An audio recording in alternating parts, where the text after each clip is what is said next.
Pai, nós reconhecemos a Tua grandeza, a Tua graça, o Teu amor.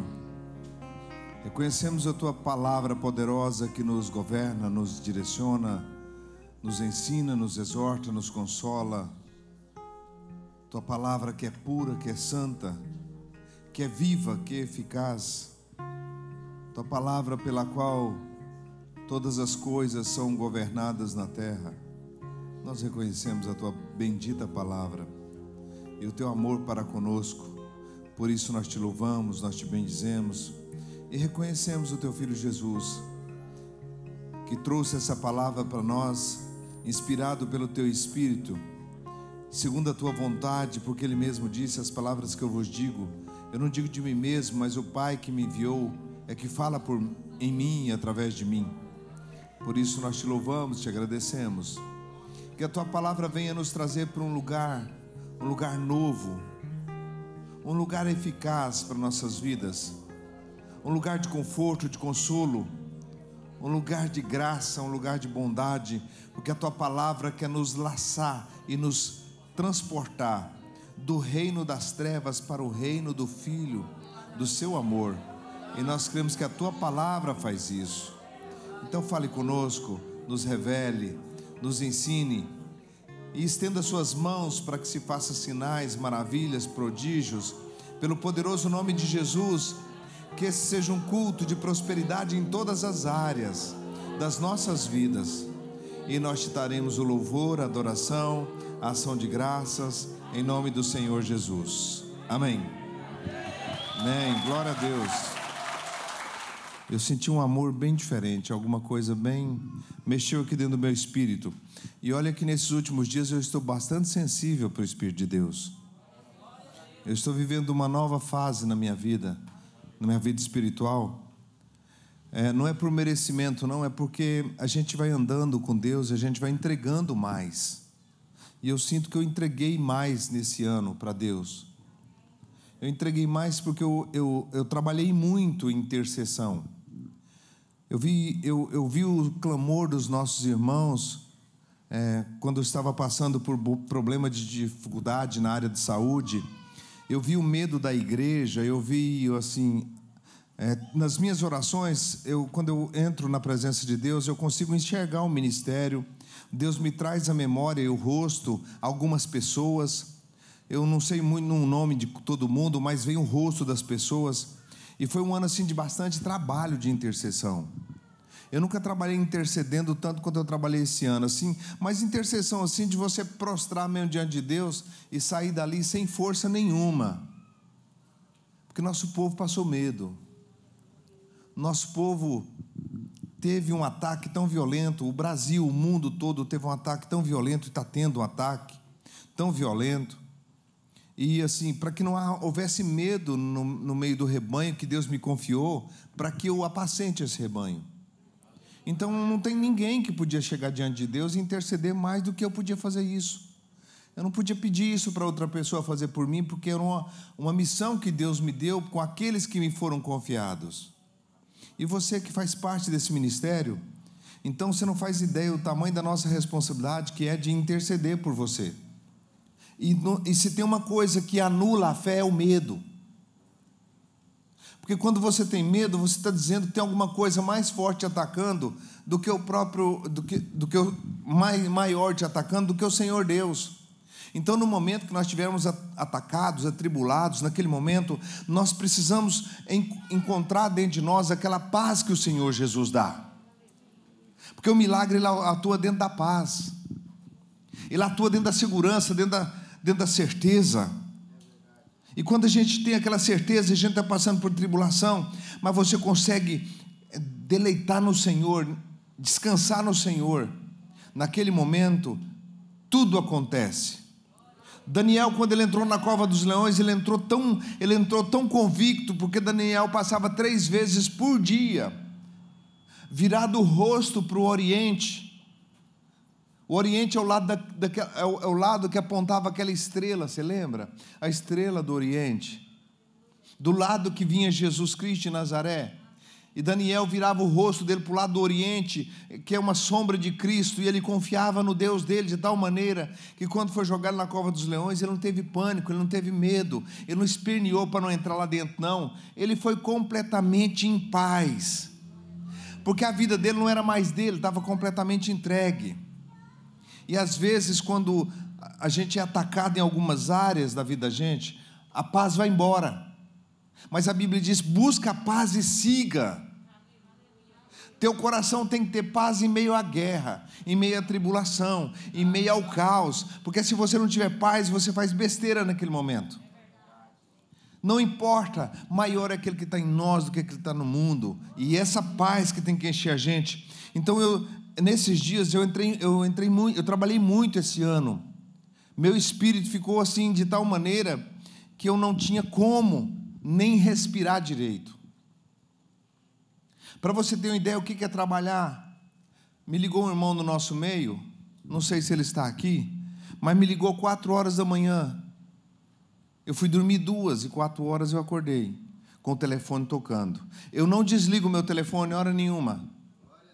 Eu não ponho meu telefone no silencioso hora nenhuma, porque eu vou me pôr no silencioso, eu penso: e se o irmão precisar de mim? E se alguém precisar de mim? E se alguém estiver passando mal agora? Eu vou colocar meu telefone para carregar, eu deixo ele desse jeito. Às vezes minha esposa diz assim: meu bem, seu telefone toca a noite inteira, não deixa a gente dormir. Então abaixa o volume bem baixinho. E essa noite eu coloquei o telefone debaixo do travesseiro.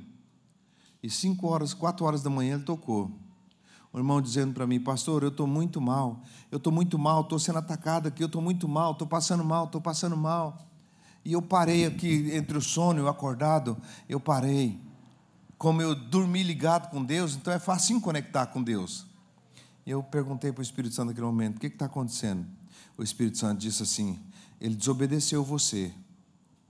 Você mandou ele não contar aquele testemunho, e ele contou e se gloriou no testemunho. Alguém falou assim: se ele estivesse perto, dava vontade de pegar o cinto. Eu falei: irmão, você pecou. Arrependa do seu pecado aí agora, que você vai ficar livre. Arrepende agora do seu pecado. Mas não lembra onde eu pequei, pastor? Você vai lembrar sim do que você pecou, mas diga agora: eu arrependo dos meus pecados. Eu pequei. Quando ele falou assim, que ele arrependeu, ele ficou livre lá, e o meu quarto encheu de demônio. Aí quem diz eu orar mais? Eu dormi mais. O irmão foi dormir e eu fui ficar acordado. Enquanto o dia não clareou, aí hoje eu falei para ele: pelo amor de Deus, meu irmão, não fala um trem desse não. Eu te falei que aconteceu um testemunho muito grande na vida dele, e ele pegou esse testemunho e ele conta esse testemunho para a glória do nome dele. Ele se vangloriava no testemunho, em obras que o diabo tinha feito na vida dele. Eu disse: não faça assim que você está pecando. Aí eu cheguei, liguei para o irmão, me ligou hoje: graças a Deus, depois que eu orei para você orou para mim lá, foi a mesma coisa tirar com a mão. Eu falei: é claro, veio tudo para cima de mim. E aí eu fui confessar o sangue de Jesus, a graça, e eu soltei uma saraivada de oração, e aquele sono, entre aquele sono e a oração. Então a gente tem uma batalha desse jeito. Mas esse é o meu trabalho. O trabalho que Deus me deu, que eu dou conta Ele me capacita para fazer ele. Então eu quero que você entenda que nesse ano foi um ano assim bastante difícil para a minha vida, um dos mais difíceis, porque, sabe, você cerca um rebanho inteiro,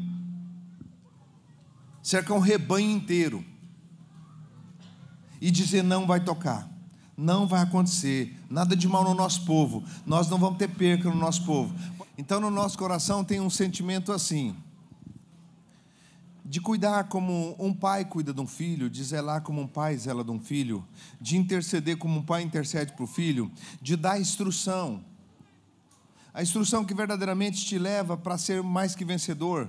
Porque quando nós damos uma instrução, você pode confiar na instrução que nós demos. Você sabe por quê? Porque nós não temos formação nenhuma. Vocês têm um privilégio, um privilégio muito grande. Vocês que congregam conosco, você tem um privilégio grande demais, querido, de congregar com uma pessoa que não foi homem nenhum que treinou, não foi um curso de teologia, não é uma sabedoria humana. Se eu for lá na sua empresa, eu der uma ideia para a tua empresa, se Deus me usar, obedece, queridos, que vem de Deus, não vem de mim mesmo, porque eu não sei cuidar dessas coisas. Eu não sei ensinar sobre isso. Então, se eu te der um conselho, você segue ele, mas segue ele à risca, porque todo remédio tem que ter uma receita. 40 gotas é 40 gotas. Um comprimido é um comprimido. E toda a instrução que nós somos usados pelo Espírito Santo para passar para o seu coração são instruções eficazes. Talvez sejam instruções muito malucas, muito difíceis, como, por exemplo, um homem chega na casa de uma viúva. Aquela viúva tinha só um pouquinho de azeite numa panela, e tinha um pouquinho de azeite, de farinha numa panela e azeite numa botija. Era o que ela tinha. Aí chega um homem de lá para cá e diz para ela assim: escuta, faz um bolo, me dá um copo com água lá. Ela foi buscar água e ele disse assim: traz também para mim um pão. Ela disse: tudo que a tua serva tem é um pouquinho de farinha numa panela e um pouquinho de azeite numa botija, que eu e o meu filho vamos comer e vamos morrer, porque ninguém mais tem comida. A nossa sentença já é a morte. A nossa sentença já é comer, morrer e acabar tudo. E ele disse: faça como eu te disse. E ela foi lá, amassou aquele pouquinho de azeite com aquela farinha, fez um bolo, trouxe para ele. E quando entregou na mão dele, ele falou assim: a partir de hoje não falta mais azeite na sua botija e nem farinha na sua panela. E eu fico perguntando: aonde é que está a fé nesse lugar? Aonde que está a fé para viver um sobrenatural de Deus? Está naquele lugar que você renuncia a você mesmo. Está no lugar que você entrega você e dispõe você na mão do Todo-Poderoso, do Criador. Um outro homem chega para Eliseu, um homem chamado Naamã, e disse: olha, eu vim aqui porque me falaram que você é um profeta de Israel. E eu estou com lepra, e o que eu faço? Eliseu disse: vai lá no Rio Jordão e dá 7 mergulhos. Ele falou: mas que besteira é essa, dar 7 mergulhos dentro d'água, isso quer dizer o quê? Aí um dos servos de Naamã disse: meu senhor, faz o que o homem estava mandando, que o profeta está mandando. Ele foi lá, deu um mergulho, não aconteceu nada, deu 2, não aconteceu nada, 3, 4, 5, 6, 7 mergulhos. Quando ele levantou do 7º, ele estava completamente curado. Por que eu estou te contando isso? É porque quando nós te damos uma instrução, não questione ela. Porque nós não temos nenhum interesse, a não ser que você vá bem. Porque nós já aprendemos o caminho de ir bem. Não está aqui alguém que está necessitado de alguma coisa e alguém que precisa de alguma coisa. Está alguém aqui que descobriu em Deus como vai bem. Então, se eu descobrir e passei esse tempo todo, dá crédito à pregação. Faça como o profeta Isaías disse. O profeta Isaías disse: quem deu crédito à nossa pregação? A quem se manifestou o braço do Senhor? O braço do Senhor manifesta a quem dá crédito à pregação. Então eu estou prestes a entrar numa pregação aqui agora e gostaria de saber se você está disposto a dar crédito nela. Porque ela já mudou uma vida, a minha e a do autor, e está prestes a mudar a sua vida também. Então, se vai mudar nossas vidas, eu preciso entender, porque quando eu falo em termos de Deus é assim: se você acha que você está vivendo uma vida boa, você não faz ideia como é que seria a ótima. Se você está vivendo uma vida ótima, você não faz ideia como será excelente. Se você não está vivendo uma vida excelente já em Deus, você não faz ideia como é que é sentir pisado no céu ou na terra. Então tem uma instrução nessa noite para você. Mas dá crédito à pregação. Aceita essa palavra como Deus falando com você. Amém? Amém. Gênesis capítulo 26.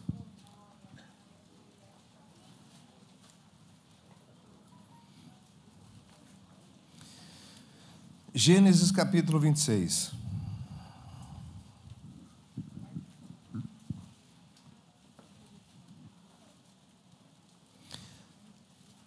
Verso 1. Havia uma fome na terra além da primeira ocorrida nos dias de Abraão. Por isso foi Isaque, Abimeleque, rei dos filisteus, em Gerar. Apareceu o Senhor e disse: não desça ao Egito, não vá para o mundo. habite na terra que eu te disser. Mora nessa terra, e serei contigo, e te abençoarei, pois a ti, a tua descendência, darei todas estas terras, e confirmarei com juramento que fiz a Abraão seu pai.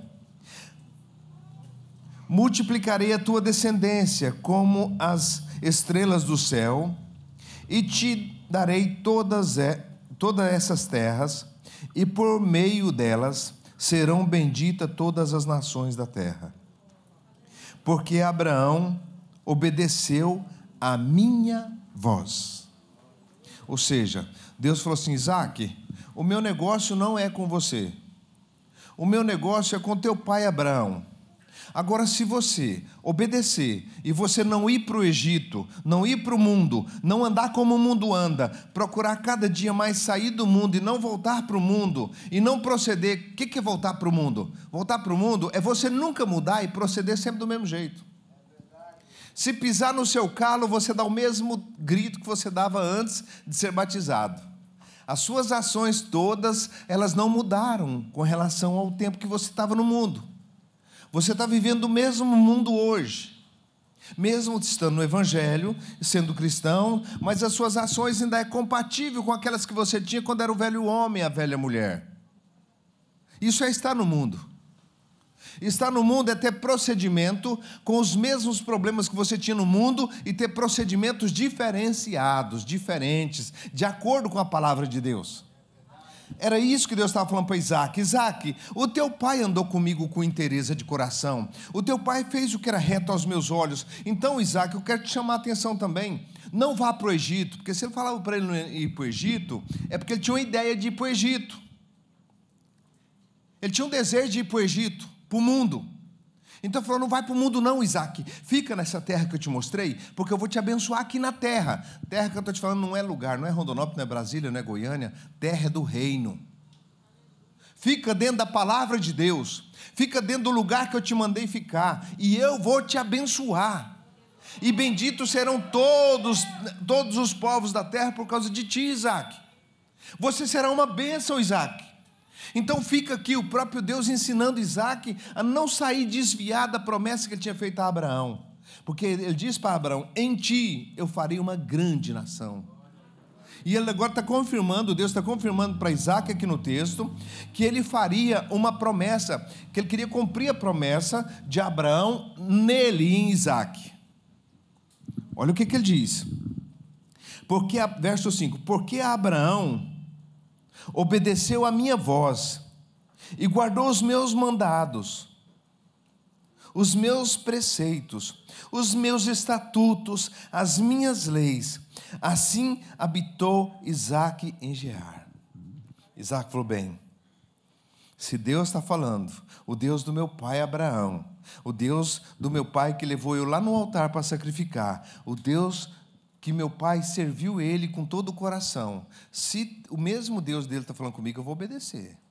Se o Deus do meu pastor, que mudou a vida do meu pastor, está falando comigo através do meu pastor, eu vou obedecer o que o meu pastor está dizendo. Abraão está dizendo, Deus está falando para Isaque: obedece do jeito que Abraão obedeceu, para que eu faça você herdar essa terra.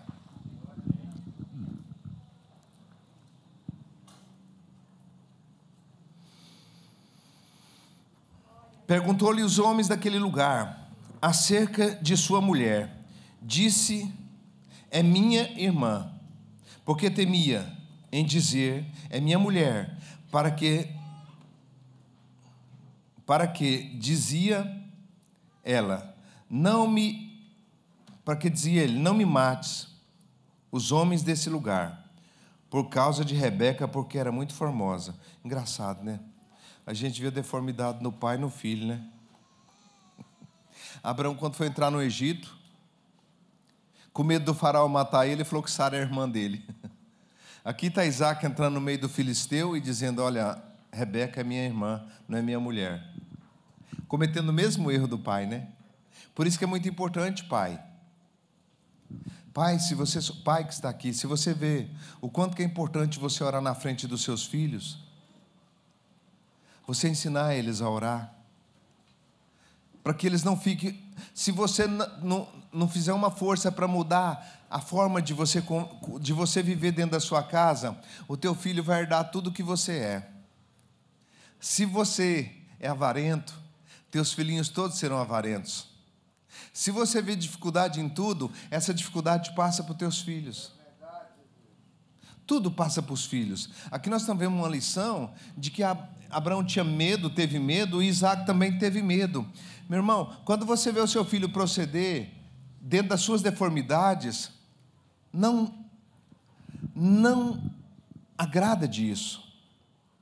Mas quando eu vejo o filho de um avarento, que ele fala, nossa, está muito difícil as coisas, nossa, mas está assim, ou um filho de uma avarenta, ou um filho de um idólatra, é terrível demais. Os pais colocam o defeito nos filhos. Ensina o teu filho a falar que é próspero. Quando ele perguntar cadê a prosperidade, você fala, está chegando, aí ele acredita mais do que você e chega pela fé dele, não pela sua. Porque ele é virgem, a fitinha virgem também pela sua fé. Amém? Olha a deformidade de Abraão e Isaac. Verso 8. Ora, tendo Isaac permanecido ali muito tempo, Abimeleque, rei dos filisteus, olhou para uma janela e viu que Isaac estava acariciando a Rebeca, sua mulher. Então chamou Abimeleque a Isaac e disse, na verdade é tua mulher. Como, pois, dissestes, é minha irmã? Respondeu-lhe Isaac, porque eu dizia, para que eu não morra por causa dela. Disse Abimeleque, que é isso que nos fizeste? Facilmente se teria deitado alguém deste povo com tua mulher, e tu teria trazido culpa sobre nós. Ele estava esperto lá com o Egito, que sabia que o Egito, por causa de Sara, Deus trouxe condenação contra o Egito, a praga veio contra o Egito, por causa do faraó, tocou em Sara, e levou ela para ser esposa dele no palácio. A Bíblia não diz se ele coabitou com ela, mas diz que ele levou ela para ter com ele no palácio, e aí trouxe maldição, e Abimeleque sabia da história de Abraão no Egito, e falou, você está trazendo maldição para nós também? Assim Abimeleque ordenou a todo o povo, dizendo, qualquer que tocar neste homem, ou em sua mulher, certamente morrerá. O que fez? O que fez que esse homem teve tanta graça aos olhos de Abimeleque? Porque ele tinha um Deus poderoso, porque tudo que Isaac fazia, Deus manifestava a bondade dele no que Isaac fazia. Aonde Isaac botava a mão, Deus manifestava a bondade dele. Olha só para você ver. Disse Abimeleque, olha, assim, verso 11, assim Abimeleque ordenou que não matasse. Verso 12, semeou Isaac naquela terra, e no mesmo ano recolheu 100 vezes mais, porque o Senhor o abençoava. Aqui está um homem abençoador e abençoado. Aqui está um homem que semeou. Agora eu vou perguntar para você, qual vai ser sua colheita em 2021? Sua colheita você pode fazer a conta dela. O que você semeou em 2020, você vai colher em 2021. Se prepara para você receber 100 vezes mais do que você semeou, porque a semeadura não é obrigatória, mas a colheita é obrigatória. Nós precisamos colher, então se prepara para a colheita. Se prepara você que quando Deus abençoou você de todos os lados, você não ficou assim, separou 1000, e o diabo te convenceu, você tirou 100, ele te convenceu de novo, você tirou mais 100, ele te convenceu de novo, você tirou mais 100, e ele foi falando com você, você tirou mais 100, e ele foi falando e você tirou mais 100, e daqui a pouco você não trouxe nada. O diabo te venceu. Só que ainda não virou o ano. Você pode pedir perdão para Deus e pedir semente para Ele, para você semear esse ano ainda, para cumprir uma palavra do Senhor, que aonde você colocar as mãos vai ser abençoado. É gostoso demais você sentir pela lei da gravidade. Segura essa aí.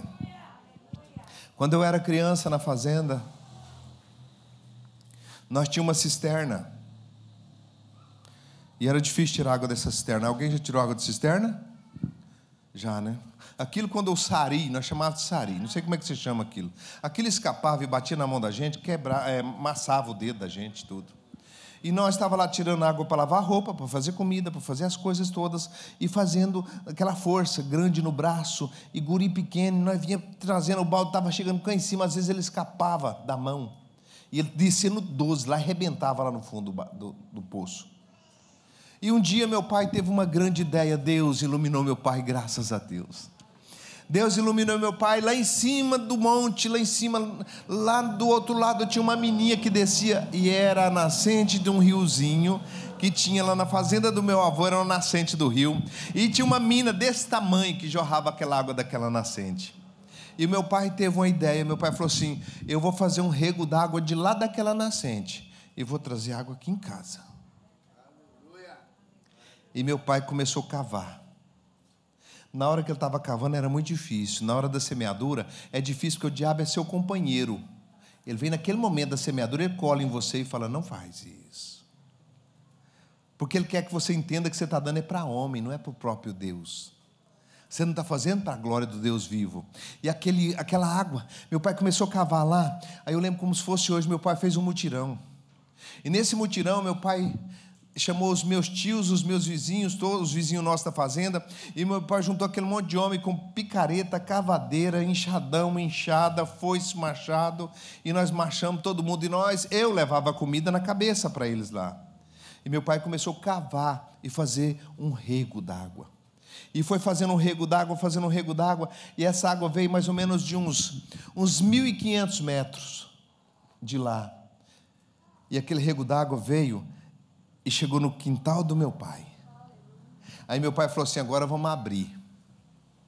E tudo na fazenda do meu avô soltava foguete. Quando o menino nascia, soltava foguete. Quando acontecia uma festa de terço, que fazia o terço, alguém já fez terço aqui? Ainda bem que você deixou de fazer terço, agora está fazendo inteiro, né?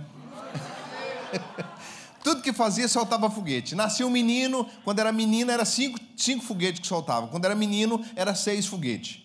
Então, quando acontecia um acontecimento extraordinário, então soltava foguete. Então, quando ele estava com o rego pronto, até lá na casa do meu pai, que eles romperam, que a água começou a descer, soltaram foguete. E aí as mulheres tudo, fazendo frango, fazendo arroz, panelada de mandioca, suã de porco. Alguém já comeu suã de porco? Aquela panelada toda, e as mulheres fazendo aquela comida, e as mulheres tudo gritavam de lá, todo mundo cantando e alegrando, porque a água estava vindo lá de cima da serra, e a água veio e chegou, e meu pai cavou um poço bem grande assim, e fez aquela piscinona no fundo de casa. Querido, que alegria nós sentimos. Mudou o quadro da casa do meu pai em volta. A água trouxe uma riqueza tão grande. Eu lembro assim da meditação sobre aquele que é plantado junto à beira do ribeiro. Ele dá seu fruto na estação própria. Tudo que ele faz, ele prospera. Quando está beirando esse ribeiro, aquele ribeiro trouxe vida para nós. E o meu tio que morava lá embaixo, o outro tio disse: vamos continuar com esse rego, que eu quero que chegue na minha casa. E começou a chegar a fartura e abundância. As hortas da minha mãe, perdia tomate, perdia alface, perdia cebolinha. De tanto que tinha fartura ali, aquela água trouxe fartura. E antigamente, se nós quiséssemos, era com regador, molhando com regador. Agora não. Agora não precisava mais de regador, porque a água entrava dentro da horta. E eu olhando, e Deus falou assim: quando os meus filhos obedecem a minha palavra, contribui na minha obra, como eu deixei escrito, sem avareza, não por necessidade, mas com alegria, eu faço descer um rio do meu trono sobre a vida deles. Abençoa eles e continuo abençoando outras pessoas. Se o meu pai pegasse aquela água ali, se o meu pai tivesse fechado e falasse, não, o poço é só meu, não vou deixar a água ir lá para baixo, não. O que os meus tios falavam? Poxa, nós ajudamos você a cavar o poço. Como é que você não vai nos abençoar? Meu pai não ficou com ciúmes da água, porque ele tinha água em abundância. E ele repartiu água para a família inteira que desceu para baixo. Meu pai morava na colina, no alto, e desceu embaixo aquele rio, abençoando os meus tios. O seu dinheiro vai abençoar muita gente. A sua prosperidade vai abençoar muita gente, e você não vai faltar para você comer, beber, viver do melhor dessa terra, usufruindo e glorificando a Deus, vendo filhos nascerem nessa mesma linhagem de generosidade, de graça. Os meus filhos podem ter todos os defeitos, mas são generosos, são todos eles prósperos. Meu filho chegou para mim e disse: pai, eu tenho 2 apartamentos, eu tenho condição financeira, eu estou bem financeiramente. Minha filha está semeando e está colhendo, está bem. A minha outra filha também tem dinheiro para sapecar porco, vamos dizer assim. A 4ª geração deles não come o dinheiro que eles têm. Por quê? Eu ensinei eles como fazer. Mesmo que eu não estou junto com eles hoje, eles sabem fazer porque o papai ensinou. Abraão não estava junto com Isaac, Isaac estava fazendo, obedecendo à voz de Deus. Isso chama-se herança. Então, Isaac semeou ainda naquele ano e colheu 100 vezes mais. Querido, muda sua vida financeira para 2021. Semeie uma oferta em 2020. O piso está pago, as cadeiras estão pagas, está tudo pago.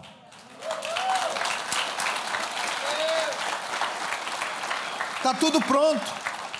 Eu nunca vou falar que algo não está pronto. Se você for esperar e provar para ver se a água afunda, você não pisa nela. É por fé. Talvez foi um ano muito difícil para você. Você pode mudar o resto desse ano e o ano que vem. Mas não faça nada que é facinho não, viu? Deixa eu falar uma coisa para você. Eu já recebi muitas ofertas na minha mão, oferta em dólar, oferta em euro, já recebi muita coisa. Mas tem um nível. Ela vem com um negócio diferenciado quando eu recebo. Quando eu sei que ela está vindo, que ela tem uma significação para quem está ofertando. Deus não vai te pedir uma oferta que não faz a diferença para você, porque se não fizer diferença para você, não faz para Ele. Você quer conhecer Deus? Faça o que você nunca fez, e Ele fará na sua vida o que você nunca imaginou. Nunca imaginou, mas se você está acostumado a fazer só daquilo que você está acostumado a fazer, não está bom demais, você está dizendo: Deus, não manda mais para mim, está bom demais, não preciso de mais. Mas talvez o mais que você tem, você não está dando conta nem de cuidar do mais que você tem. Você precisa de uma unção para cuidar também do que você tem, para não te escravizar.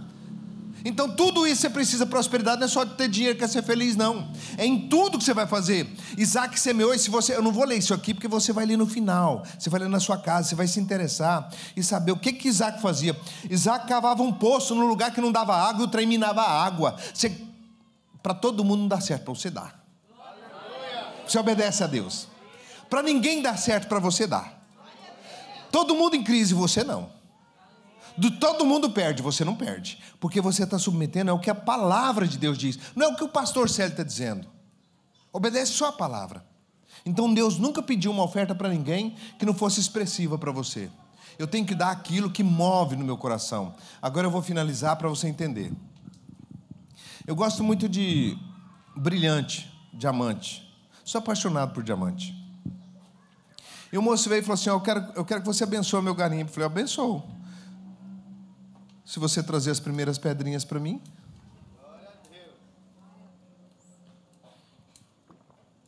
Bem, a terra é de Deus. A pedra é de Deus. Tudo é de Deus. Eu sou embaixador de Deus. Eu posso dar. Mas você tem que fazer um voto. As primeiras que você pegar tem que trazer para mim. Tá bom. E ele trouxe para mim 4 quilates de diamante. Eu mandei lapidar, fiz um anel lindo, uma Bíblia, coisa mais linda. Usei aquele anel uma vez, só que eu fui conversar com o governador e o Espírito Santo disse, põe esse anel. Aí eu coloquei o anel e eu não tinha coragem de usar ele, porque ele é escandaloso. 4 quilates de diamante. E a primeira vez que eu fui no pastor Dave, eu falei assim, eu não vou levar esse anel pro pastor, lá no pastor Dave, porque se eu levar lá, a única pessoa que eu sou capaz de dar esse anel é o pastor Dave. Se o Espírito Santo mandar dar, eu vou dar. Então não levo o anel, que eu quero ver como é que eu dou. Só que é o seguinte, filho, não adianta você tentar malandragem com Deus não, porque Ele conhece malandragem. Ele expulsou toda a malandragem do céu, no céu não tem mais malandragem. E aí eu estou lá, falei, eu não vou levar no pastor Dave, porque a única pessoa que eu seria capaz, que eu não recusaria, seria o pastor Dave. E aí não levei o anel. Aí veio um pastor de Portugal, o pastor Adeildo Silva, veio lá de Portugal, nós vinha no carro de lá de Cuiabá para cá, e ele falou para mim um versículo, fazia 26 anos que eu estava meditando para ter a revelação daquele versículo.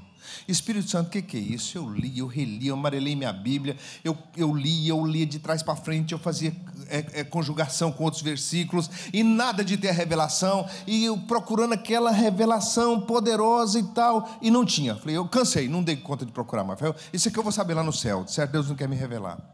Aí nós vem com o pastor Adeildo de Cuiabá para cá. O pastor Adeildo falou assim, você sabe o que significa isso e isso? Eu disse, não. O quê? O quê? Ele falou, isso, isso, isso, isso. Quando ele falou, eu pirei a cabeça.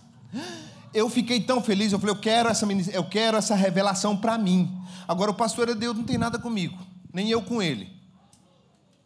Eu falei, Deus, eu preciso lançar uma oferta para esse homem, para mim ter direito nessa revelação, porque ele não é meu pai na fé, ele não é nada meu. Para mim ter direito na revelação dele, eu tinha que lançar uma oferta. E eu disse, Deus, o que o senhor quer de oferta?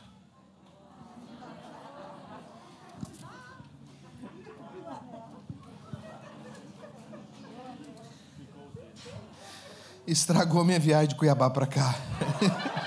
Estragou quando Deus falou que queria meu anel.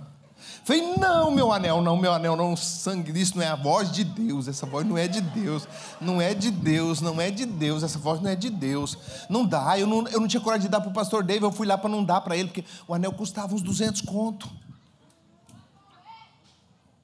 era 200 conto, meu irmão, e eu disse, eu não dou de jeito nenhum, e Deus falou assim, você não quer a revelação? Para que você tenha unção, quando você falar da revelação, o preço é o anel. Aí eu cheguei no escritório, tinha uma caixinha toda especial. Até a caixa dele era folheada a ouro, a caixa do anel. Eu peguei a caixinha do anel e disse, pastor Adeildo, você me deu uma revelação. Eu quero o direito autoral dessa revelação. Eu quero poder pregar com a mesma unção que você pregou para mim, que rebentou meu coração quando você falou. Eu quero o direito nessa palavra, e eu quero fazer o seguinte, eu quero fazer uma negociação. Toma esse anel, por eu também ter direito nessa revelação. Ele, você está me dando esse anel? Pastor Sérgio, não é brincadeira. Você está brincando comigo. É brincadeira. Não, você está me dando esse anel. Estou te dando esse anel. Naquele ano, ele recebeu meio quilo de ouro. Ele não sabe contar quantas pedras de diamante. Ele recebeu um sítio lá em Portugal, que se você ver o sítio hoje, custa milhões. Ele falou assim, que aquele anel abriu a vida financeira dele. E eu tive que valorizar o que Deus falou comigo. Você sabe por quê? Eu amo tanto Deus, que eu não resisto Ele falar para mim dar alguma coisa, eu não dá. Eu não resisto, porque eu sou apaixonado por Ele. Porque a minha vida está com Ele e tudo que eu tenho é dEle. Você acha? Eu conversei com o irmão agora esses dias atrás, eu fui na fazenda dele, já estou encerrando. Eu fui na fazenda dele, conversei com ele. Ele disse assim, pastor Célio, eu quero que você vá orar lá na minha fazenda. Vou sim. E ele falou assim, eu quero dar para vocês. Eu vi você falando desse projeto aí de dentista, essas coisas, de levar nas missões aí, eu quero dar uma cadeira de dentista. Ao terminar a colheita, eu quero dar uma cadeira de dentista. Eu falei, então tá bom. Então na sua lavoura vai chover quadrado. Semana agora o funcionário dele veio falar que chove, pula o asfalto, pula a fazenda e chove na outra fazenda dele. Ele falou assim para mim, pastor, você pode vir aqui na fazenda? Eu disse sim, Vou sim. Ele falou assim: eu quero te falar uma coisa, eu tenho 50 milhões debaixo da terra, nós precisamos de chuva. Eu falei: lança uma oferta que a chuva vem, hein? Tá bom, vou lançar uma oferta. Vai lá para você ver se está faltando chuva na lavoura dele. Os outros em volta dele teve que replantar, ele não. Ele não teve que replantar, porque Deus foi com ele, porque Deus responde oferta. Eliseu, quando a sunamita fez um quarto por cima na casa dela, no segundo piso, fez um quarto para o profeta, e ela servia lá o profeta da melhor maneira possível. Ela fez acima dela, aquilo significava que ele estava acima dela. Ela não queria nada, ela só tinha tanto temor a Deus, ela amava tanto Deus, e a sunamita serviu Elias, servia na cama de Elias, roupa para Elias, uma botija de água, talvez um dia eu pregue sobre isso, uma botija de água, lâmpada, tudo na mesinha do lado. E o profeta foi tão abastado, ele foi tão tocado pela generosidade e prontidão de servir da sunamita, que ele perguntou para o moço dele assim: o que a sunamita precisa? Ela era rica. O que a sunamita precisa? E o moço dele diz assim: ó, meu senhor, ela não tem filho. Ele falou: então fala para ela que daqui a um ano ela vai ter um filho. Ele chegou lá e falou para a sunamita: daqui a um ano você vai ter um filho. A sunamita correu lá e chegou: meu senhor, não faz isso comigo, já estou velha, está tudo resolvido, eu não estou querendo filho coisa nenhuma não, já está tão suprido. Mas como ela entendeu que o moço dele tinha percepção, falou: não, daqui a um ano você vai ter um filho. Tá bom. Teve um menino, presta atenção nisso, olha o tamanho da revelação que tem nisso aqui. Teve um menino, daqui a pouco o rapazinho estava em casa, tranquilo, feliz, deu uma dor de cabeça no menino, provavelmente deve ter sido uma meningite. O menino morreu. O menino morreu e o pai do menino chegou para a sunamita e perguntou: como é que está? Está tudo bem? Ela falou: tudo tá, beleza, tudo tranquilo. E o menino morto. Ela pegou o filho, levou no colo, colocou na cama do profeta. E aí o servo perguntou: tudo vai bem? Ela falou: está tudo bem. Manda falar para Eliseu, vim aqui que o menino morreu. Foi lá falar para o menino, para Eliseu: manda meu bordão, põe no menino. Colocaram o bordão, não viveu o menino. Aí a sunamita falou para o marido, falou: olha, você fica aqui, que eu vou lá ter com o profeta. Aí quando ela chegou perto do profeta, ela desabou. E começou a chorar e disse: por acaso eu te pedi um filho? Por acaso eu te pedi uma empresa? Você profetizou uma empresa na minha vida, agora eu estou sendo escravo daquela empresa. Agora eu trabalho naquela empresa igual um condenado. Por acaso eu pedi isso para você? Eu não pedi. Era a responsabilidade do profeta não só profetizar na sua vida, mas ajudar a manter a bênção que ele ministrou na tua vida. Ele ajuda a manter aquilo ali. E aqui o que aconteceu? O menino morreu. Ela falou assim: olha, o menino que você me deu lá, que eu não pedi nada para você, morreu. Vai lá resolver o problema. Tá bom. Chegou lá, subiu no quarto, deitou em cima do menino e colocou a boca dele na boca do menino. Ou seja, passou da vida que ele tinha para o filho e o menino reviveu. Esse é o peso da profecia.